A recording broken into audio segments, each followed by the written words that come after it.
goods that are moving that it makes more sense to move them by bike. You might actually see an increase in level of service. You might have access to somewhere that you might not have even been able to access. You might be able to serve smaller deliveries that economically didn't make sense if you had to run a van trip to do that. But now if you can do it with a smaller, right-sized vehicle, you can actually create new business opportunities. So I think with those key points, I want to start moving to our panel.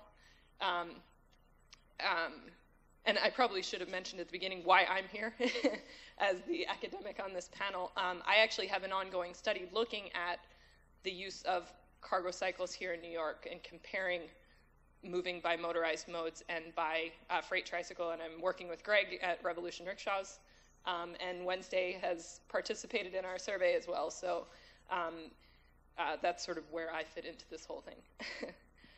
So I guess before we jump into the infrastructure and policy questions, I just want to sort of set the framework for what are the issues that we're dealing with here in New York in terms of freight movement as well as in terms of bicycles, and how those modes are interacting with each other. So I guess first, I'd like to ask Stacy, again, who's our director of the Office of Freight Mobility here in New York City, to just talk a little bit about the daily conditions of how freight moves in New York and what challenges freight faces.